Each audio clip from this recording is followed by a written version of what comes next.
Hey everyone, Budget Nerd here. Rounding out 2020 with a Wi-Fi 6 router review seemed like a good idea. Fortunately for me, TP-Link tossed over their new Archer AX21 router to check out. Wi-Fi 6 is the start of a new naming convention to replace the sometimes confusing 802.11a, b, g, n, a, c, a, x nomenclatures because letters are hard and numbers are easy. Wi-Fi 6 is AX, Wi-Fi 5 would be AC, and so on down the line. Let's briefly talk about what's new with Wi-Fi 6 and check out this router.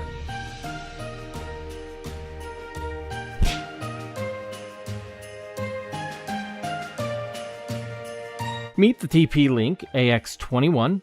It's a dual-band router with theoretical speeds up to 1.8 gigabits per second. And because it's Wi-Fi 6, it'll be able to manage more devices, which is good for all those smart devices. You get a 1.5 GHz quad-core processor, which is just a spec, it's not a Wi-Fi 6 thing. Access to the newest Wi-Fi encryption, WPA3, and a USB 2.0 port, which is also not a Wi-Fi 6 thing.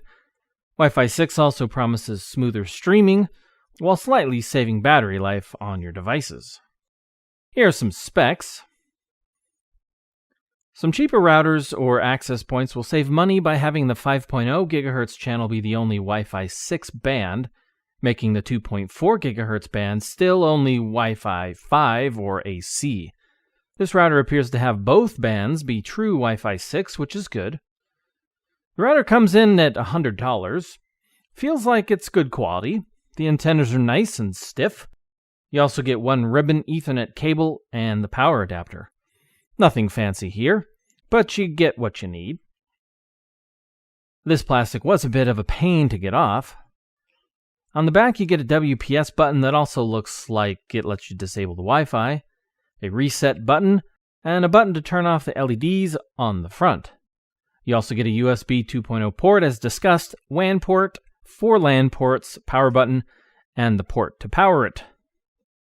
Setting it up was easy. Connect your computer or laptop to the router with a provided cable or get on Wi-Fi. Then type in 192.168.0.1 into your browser address bar and go through the steps.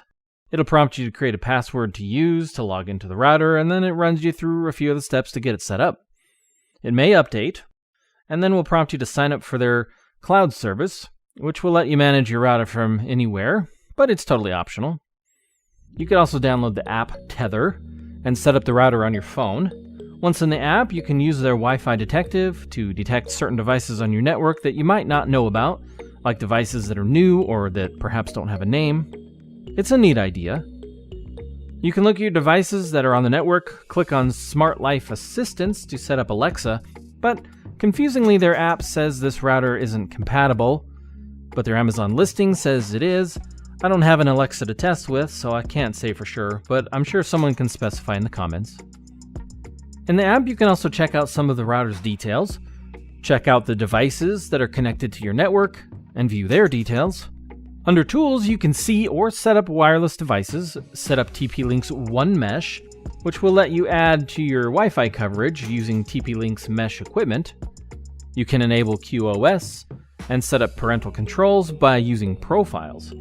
Clicking the plus icon in the upper right will create a new profile, and then you can block websites, set up schedules, and time limits, and other limits, and then add devices to the profiles. I think profiles are a good way to do it, in my book. It gives you the ability to restrict your devices in different ways. Rounding out settings, you can set up the guest network, link your router to your TP-Link ID, change the router to work as just an access point, which I think is pretty slick. Advanced settings just tells you to go to the web browser. In the web browser, you can mess with everything we mentioned in the app, plus a few other things, notably MAC cloning, LAN settings, address reservation, dynamic DNS, port forwarding, configuring the USB storage device, MAC binding, configuring OpenVPN, changing IPv6 settings, checking system logs, and of course more. As far as the coverage goes, that heat map shows the coverage is actually really good, with the average decibel rating being about 43. Average link speeds stayed in the 500s, and the stats were just about as good on the second floor. Speed tests would go up to 280 megabits per second over the internet, and as much as 103 megabytes, or 824 megabits per second over the local network. With Wi-Fi 6's WPA3 security, you would get better protection for simple passwords, better encryption, and making it easier to add your IoT devices to your Wi-Fi. But you won't get all the benefits of Wi-Fi 6 unless your devices support it. If you don't have any Wi-Fi 6 devices, then don't upgrade just for Wi-Fi 6 alone quite yet. If you do have compatibility issues, you can disable the Wi-Fi 6 on here and you should be good. The last test I ran was a file transfer to an SSD attached to the USB port on the router. It ran at around 18 megabytes per second, which is pretty good. At this point, if you have a Wi-Fi 6 device and are looking to jump into Wi-Fi 6 without breaking the bank, this router seems like a pretty good option. If you have any questions, leave them in the comments, and thanks for watching.